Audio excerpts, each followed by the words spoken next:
Oh, the time I found out angels were real at church camp? Yeah, I'll tell you about it. My grandma and grandpa Dixon took us to go to church camp. My sister and I, it was called family camp. Don't ask me what church it was. Don't ask me where it went. I know the church they normally went to was Northside Christian, but this was something else. This was like way, way, way, way, way up in the mountains. It was its own church thing. It was its own like retreat kind of a thing. And they would do couples retreats. They would do family retreats. They would do youth retreats. I did end up going to like youth camp a couple times. But for the most part, I went with my grandparents to church camp.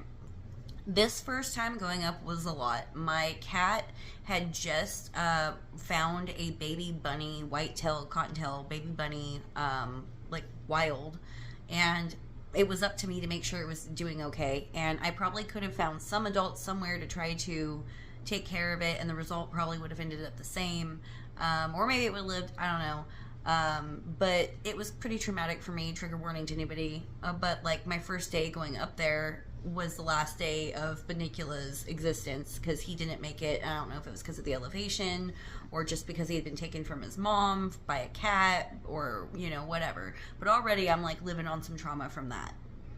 The church camp was really cool. You got to do some activities, you got to go on little hikes, and then they had sermons like 4 or 5 times a day, and then they had a fire pit at night, and then like a last minute sermon, and then you go to bed. So this church camp we would go to pretty often. And it had all these little cabins, and they're kind of spread out around this like basin, grass basin situation. In the bottom of the basin they had like that's the kumbaya time, we had like fire pits and things like that down. At the time it was really cold. There was lots of mosquitoes everywhere, so we decided to go back to our cabins, kind of everybody get bundled up, and then we were going to go down to the mess hall later. That was like the next point, and then there would be a sermon, and then the rest of the night could continue. So everybody's alone in their cabins, basically, everybody.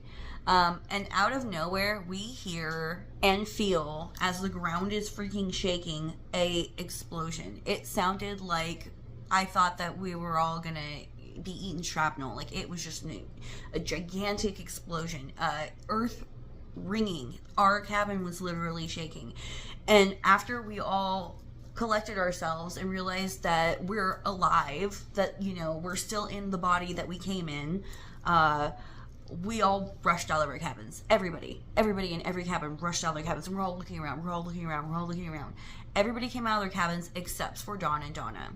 So now we're all looking at Dawn and Donna's cabin, and everybody's like, are they okay? Did something happen in there? And it sounded like it came from their direction. So we're thinking hot water exploded. We're thinking propane tank, but the house isn't on fire. The cabin's not on fire. Everything's fine. So what really happened? Like, what's going on? Oh my gosh. Slowly, their cabin door opens, and they walk out, and they are sheet white, and they're holding hands tightly.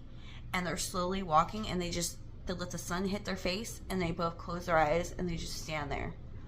Everybody from the other cabin starts rushing over. My grandma and grandpa are like, let's go see what's going on. So me and my sister, my grandma and my grandpa, we all like walk up over, try to follow everybody to the herd. They just stand there, holding hands, with their eyes closed, looking up to the sun for what seemed like forever. And slowly, they both open their eyes, and they looked around at all of us standing there, and somebody in the crowd said, what happened? Are you guys okay? Did you guys hear that? Did you guys feel that? Or is everything all right? And Dawn said, you wouldn't believe us if we tried. And one of the people in the crowd said, we'll just give it a try anyways.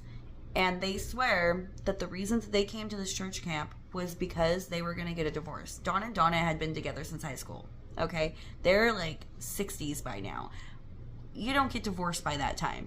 And they, from the outside perspective, looked like very, very happy people. So for them to say that they were there to see if they could save their marriage was crazy.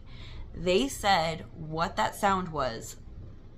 A ball of light appeared before them while they were in the cabin alone, and then it grew to an enormous size that filled the entire cabin structure. They said the light was so blinding that it engulfed everything around them.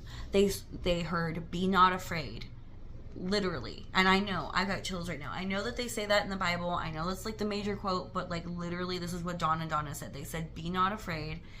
And Dawn said he tried to look at it and the light was so blinding that there's no way you could see whatever the face would have been. But there was this glowing figure structure around them, and they said that they could hear flapping of wings. They said that they could hear trumpets in the background, and for a moment Dawn and Donna thought that they had both passed. Angels spoke to them and told them that they needed to stay together and that their marriage was very important because it was going to affect many people, that it was going to help to inspire many people, that it was going to help to bring many people who were on the verge of collapse in the relationship back together, that they needed to stay strong, that they needed to go preach what their lessons and morals were, and that they needed to go thrive for the rest of their life that they had to live, but they needed to do it together. Donna was shaking and she said, "Did you guys hear it leave?" And everybody in the crowd was like, "Is that what that was?" And she just shakes her head. Dawn swears, and Donna also, that when the angel had finished speaking to them and it told them a bunch of things that they weren't allowed to tell us, like they kept a lot of information privy, so I don't know what the whole conversation was. I don't know how long it talked to them. I know we were in our cabin for like 15 minutes before anything had happened, and we had seen them like shortly before they went into their cabin, so I mean, they could have been in there for a decent amount of time for all I know. But they said that when it took off and like collapsed the light inwards on itself and shot straight up. And they said that when it went through the roof, their entire cabin shook, and that the sound sounded like a jet was leaving their cabin. I fully believe Dawn and Donna. Like, we heard it from our cabin. The ground was shaking. It sounded like a jet took off from somebody's cabin. That's not the first thing that came to our mind, but when they said that, I was like, yeah, that's exactly what that sounded like. And I bet you it would shake the earth like that too. So do I believe in angels? Yeah, I do. I grew up Pentecostal. I grew up with Pentecostal and Christian backgrounds. I totally believe in angels. I'm even pro-Jesus. That freaks a lot of people out. I've had some people comment below, I need some Jesus in my life, and I'm like, I've had so much Jesus in my life that he gave me gifts. So figure that one out, you know?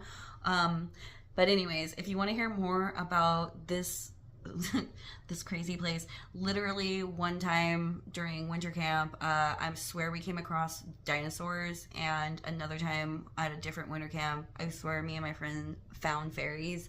And if I can find, it's somewhere in my storage, if I can find the booklet that I have, I took pictures of what we believe to be fairies with my iZone mini camera mini film. So I would have to find that, so that if you don't see this video on the fairies for a while, it's because I haven't found the proof to give you. But it actually exists. Like, that actually exists, because I was like, I've got my little camera. I was upset I didn't take it with me when we found the footprint, and the footprint was not there the next day. So, but anyways, yeah. Like, share, subscribe, but also, if you can, leave me a comment below. Leave me a heart. Let me see that you actually are enjoying this. If this is a funny story to you, leave a laugh emoji. Like, let's get some personality going here. I want to know who my community is. I love you guys all so much, and I'll talk to you later. Bye.